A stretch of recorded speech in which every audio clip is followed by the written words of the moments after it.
My name is Edgar Tufts. I was born in Banner Elk, North Carolina. I had a small family. I had one sister. So you are the only son? I'm the only son. The Tufts came from England and landed in New England in, I believe, about 1645. They were quite early settlers. They landed in Boston. I come from a branch that went down to the south. They were mercantile people, so they came down there to set up their business of importing rum from the islands and exporting it to the north. Oh, rum. Ah, yes. Yeah, so you like it? Oh, fair. Fair. And then they later moved on up to Atlanta, which is where my roots really started. When you born? I was born March 13th, 1930. 1930. Yes. All right. So you growing up as the only son in your family. Yes. And what school did you go? Well, my father died when I was 12 years old, and that was at the beginning of World War II. Yep. My mother had not any formal education for generating income, so she had to make a decision, which was to send me to a boarding school, and my sister I think, went with her to Washington, D.C., and she got work there as the war effort began to expand more. There were plenty of jobs there. But boarding school, wasn't that boarding school expensive? Remember, that was about 70 years ago. Yeah. Yes, it was expensive, relatively speaking. Right. However, we had many friends, and one of our dear friends, or my father's dear friend, was the headmaster of the school, and we were able to get significant financial assistance. Good. Significant. So it was a good school. What's the name of the school? Darlington School in Rome, Georgia. A great school. It continues today, but it has become a co-ed school. When I was there, it was only boys. Only boys. When did you graduate? I graduated from Darlington in 1947 and made application to go to college at Davidson College, which is in North Carolina, and entered there the following fall, September of 1947. What's the name of school? Davidson. And what did you study?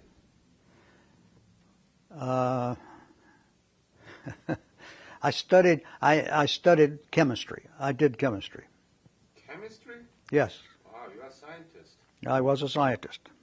I was second in my class. My class was only 2. This was a very special course. It was one which gave me a BS degree with special attainments in chemistry. So you attended 4 years? I attended 4 years, yes. Wow. So you graduated 1951? 1951, in May. You knew that the Korean War broke out at the time, right? Yes, I was an ROTC student. You were? I was. So I graduated with a commission, second lieutenant.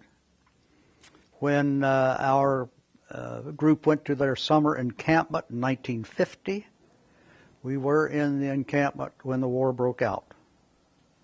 We were provided newspapers, and it didn't register then what really it was taking place. Right. We just headlines, Korea invaded by the North. But nobody really paid attention to Well, they didn't. No, they'd washed out their thinking about war. World War II was still so fresh in everyone's mind. But I think we realized we were not going to miss this one. Why not? Because we'd been trained to serve our country. We were going to be commissioned. Why should we be immune to it? There were U.S. troops all over the world. I made a decision. I said the Army usually doesn't do what you want it to do. So when they asked me where I wanted to go, I said the Far East Command, figuring we won't give that to him. We'll send him to Europe. Was there Air Force ROTC too? Not at that time. Not at the time? How about Navy? Probably. I did not know of the Navy. So principally it was for the Army? Principally it was for the Army. Okay. What kind of training did you get? Most of it was classroom work. Mm-hmm. We had close order drill, marching, learned discipline, learned to be a part of a group, a unit. Then we had a summer camp for 6 weeks between our junior and senior year. My summer camp was done at Fort Meade. And there were ROTC students there from several colleges. The one I remember was one from Rutgers, New Jersey. Were you paid by the Army being a ROTC? Yes. Tell me about it. Only in my senior year was I paid. How much? I believe it was $100 a month. Wow, that's quite a salary. Well, it was for a student. Yeah. How about your tuition? What are the benefits of being... None. Did you pay your tuition? Yes. Oh, really? Yes. I thought the ROTC, being ROTC, will be exempted. Limited tuition. That's the modern ROTC. I see. So you pay all the tuition, but you were paid $100 per month at the senior year. At the senior year. What are any other benefit being ROTC? None that I know of. Uniform given to you, or you have to buy? The uniform was given to us, yes. So that's the benefit, that you don't need extra. That's right. That's right. Anything else? But we didn't wear the uniform except on drill day. Oh, yeah. Yeah. So no other benefit. No. Was it respected to join the ROTC at the time? People look up to it, or why did you join the ROTC? One reason is that my father, who had gone to Davidson College also, Yeah. was in ROTC there. It just seemed, it was just something, I have no way of saying why. It was just something innate. I had to. I'm just curious. Yeah. Well, I really don't know. There was nothing that compelled me. There was no war going on at that time. So it's just natural that you are taking the course of your father. Yes. Good. Yes.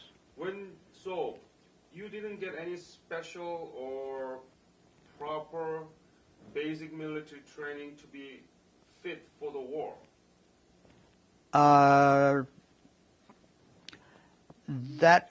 That has truth in it, but we learned a lot of basic information, organization, supply, things of that type. But for combat, we did not learn that. So I assume that you did get some kind of training before you left for Korea, right? As soon as I was drafted. As soon as I was called, my assignment was to Fort Benning, Georgia, infantry school. When were you called to go there? It was the 19th of August, 1951. Okay, go ahead. That was called the Basic Infantryman's Course, Basic Officer's Course. It was more than 6 weeks. It was September, October, November, and part of December, so it was about 12, 14 weeks. and it was very intensive. Mm-hmm. We did a lot of live fire exercises. We learned tactics, map reading, night problems. It was very good.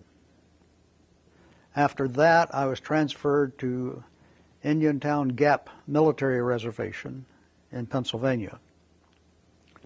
And there we were receiving draftees, and our job was to train them to be infantrymen. Mm-hmm. And that was from December until the end of April, over the winter months. And I've often said that was the best training for Korea because of the winter time, cold, snow, and very steep mountains which we had to hike over. I didn't realize how good and real that training was. So when did you leave for Korea? Well, I left for Korea in, I would say, the end of June, near the end of June. Mm-hmm. I had driven my car. My mother and I made a trip across the country, and I was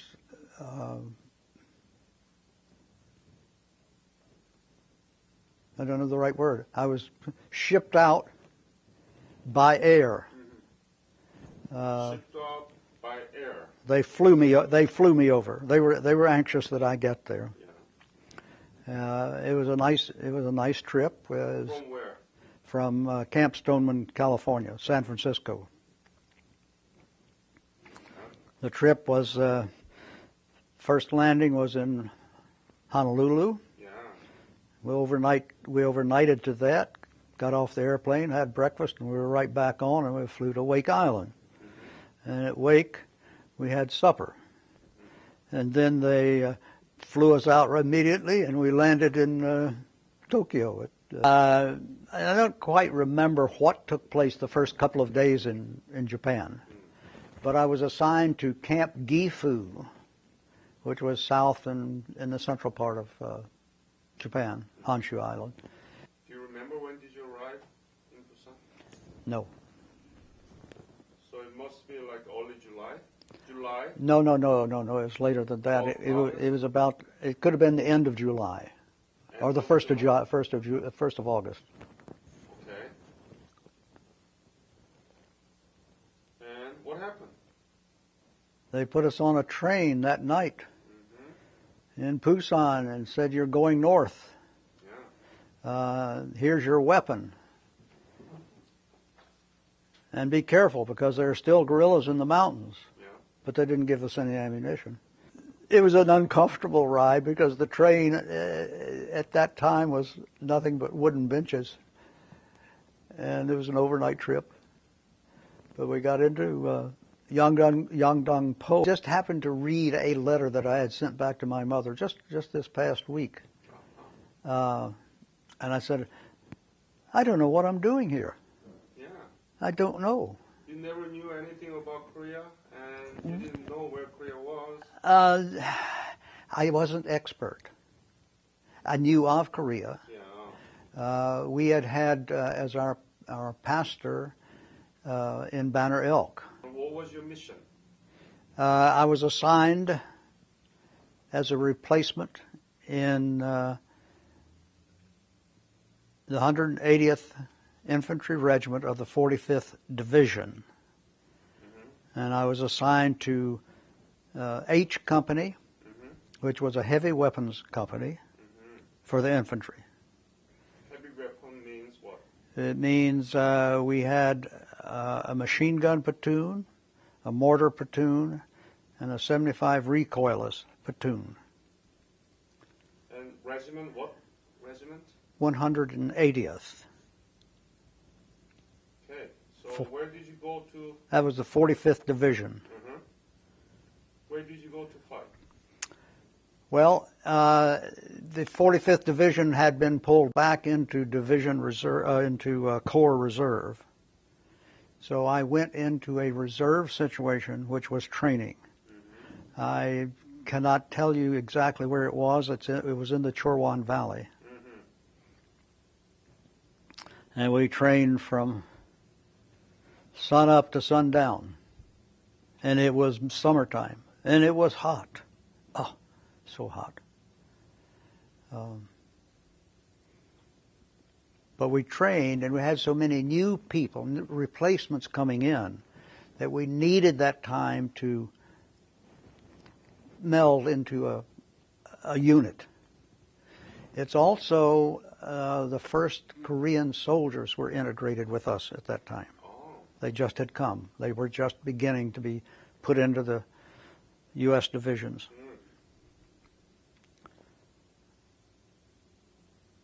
I remember not very much about them, except that they were with us. And of course, the language barrier was significant.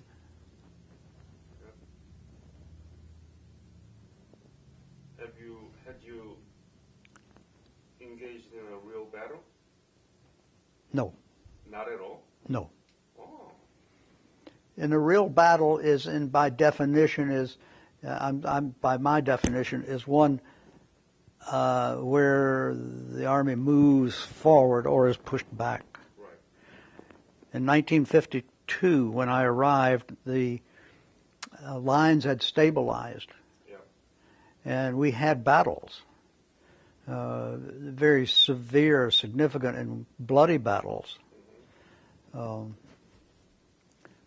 it was just up in, just like a boxer jabbing. Yeah. It's like a trench war, right? Yeah, it was. It was a trench war. Yeah. My regiment, and I guess the division, was moved to the front line, and it was stationed in the eastern part of the line. It was the most eastern of all the American divisions. Mm-hmm. We had a rock division on our right, and that went to the Sea of Japan. We could see the Sea of Japan from where we were. It's East Sea. Yes. Okay. Okay. Yeah. We were there in that position from September until the middle of November. And I tell the story because it is a favorite story of mine. Mm-hmm. After 3 months of being online, no showers, no clean clothes, nothing of comfort, and lots of sea rations, we went into reserve. It was just the 2 days before Thanksgiving. Mm-hmm. And we got into this reserve area, and the Army had set up these huge, and I mean they were huge, tents, shower tents. Oh. And the weather was cool. And the hot water, you could just see the steam rising out of the tents. And you walked in the front door, you took off your clothes, you took off everything. The only thing they saved were your boots and your weapon and your helmet. Everything else went over there. You went into the shower, you could stay as long as you want.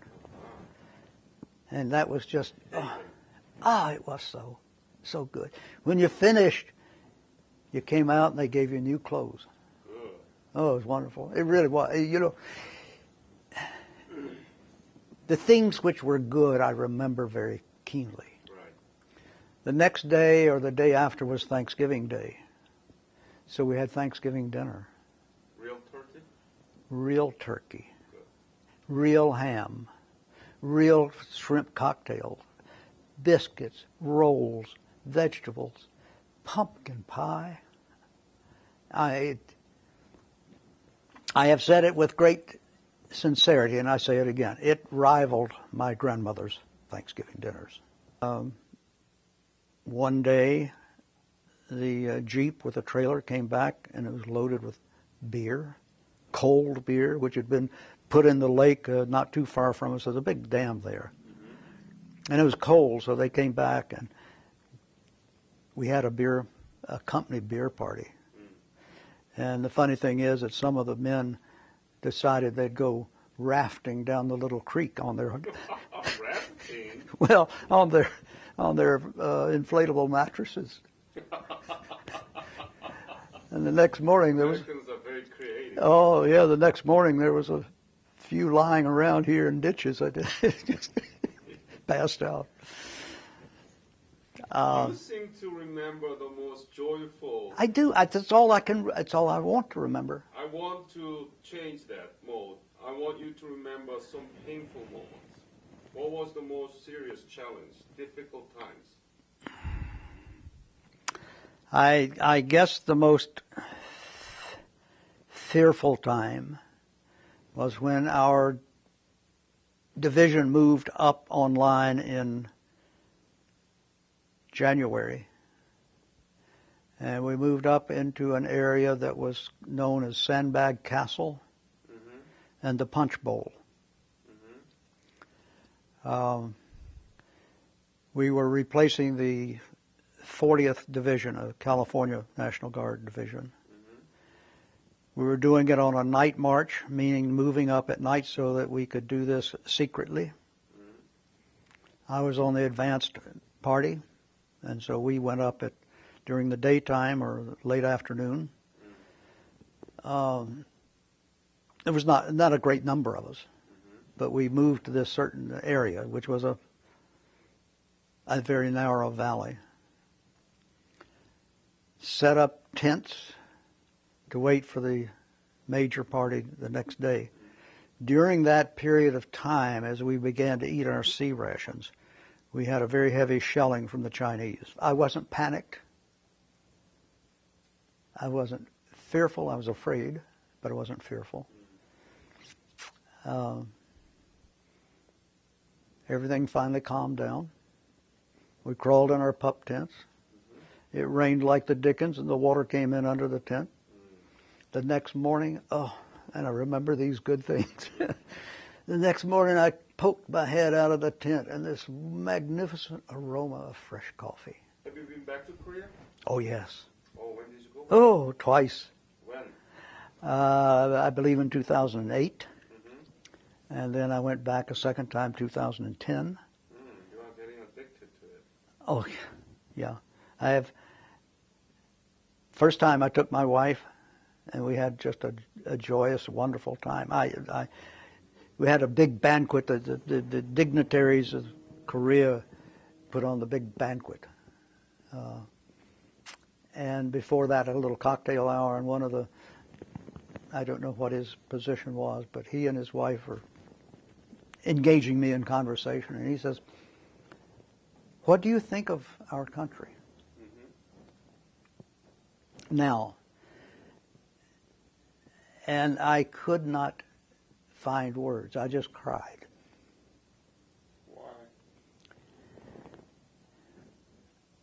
As I'm about to do now.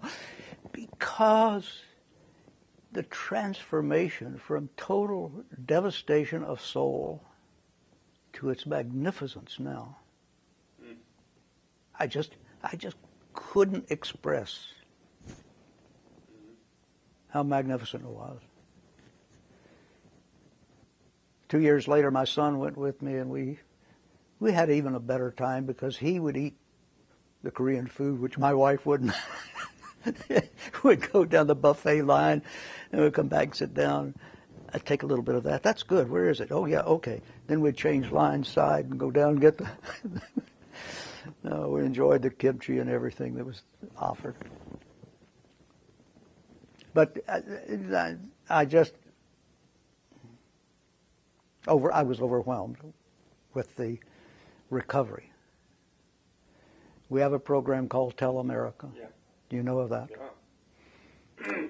And one thing I always emphasize with them is that,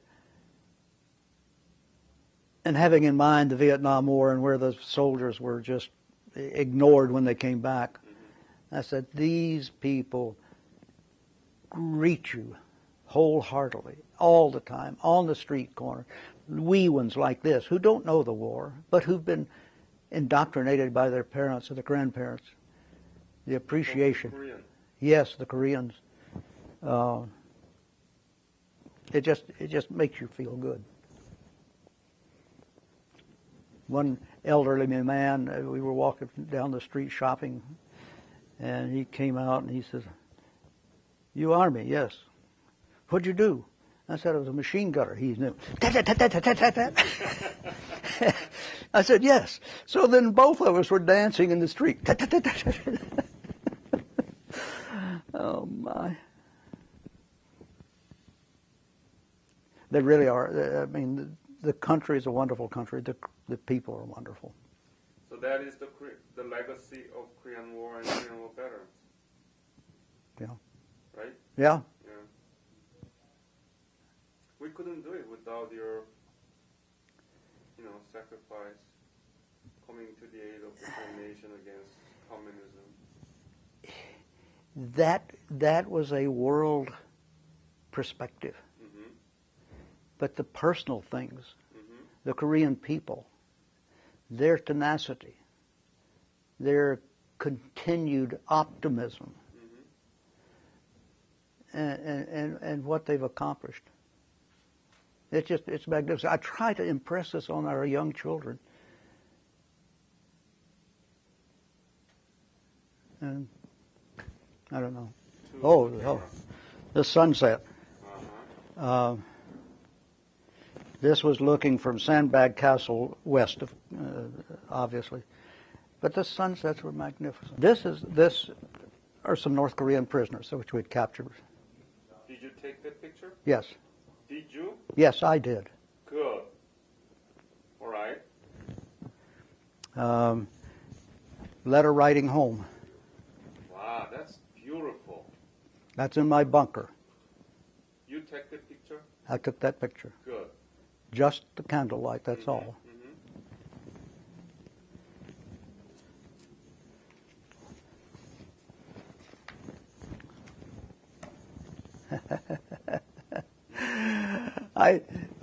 I enjoy this one because I tell them how much the Koreans like their cigarettes, and you can see he's holding it just right down to the tip all the way. Right.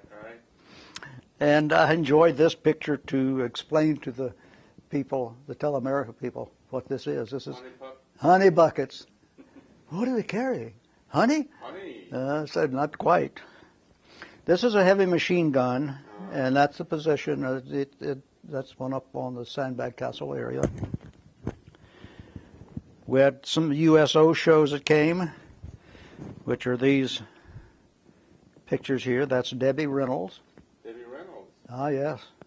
You know her. Yeah. There she is soloing. This is the audience. Yeah.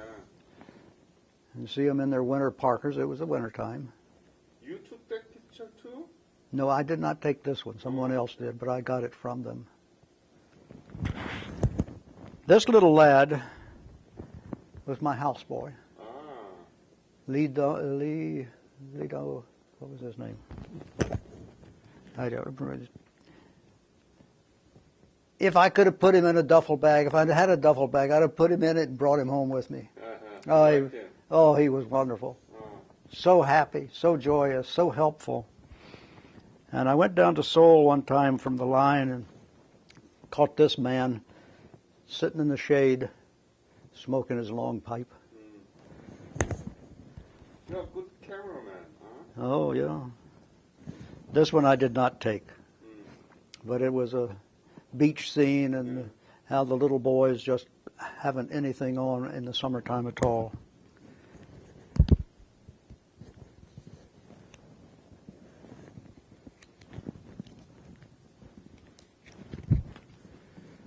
Seoul when I arrived.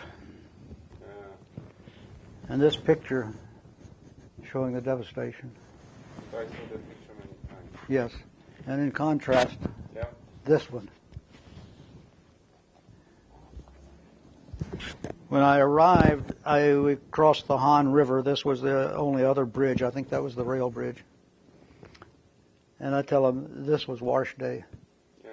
There on the river, washing their clothes. This picture comes from the north rim of the punch bowl. This fellow was my driver, and this was my clerk.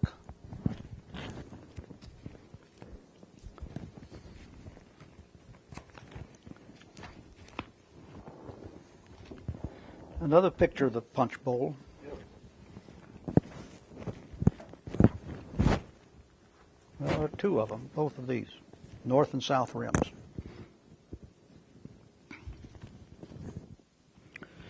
This is a picture where one of the bloodiest battles occurred. This is Bloody Ridge. And that battle occurred during the stalemate, when they're just, punching out. Sandbag Castle. The castle right here was the American side, and right here was the North Korean side. It was so close. Oh, this was our guide in the first tour over there. Oh, thank you. Thank you very much.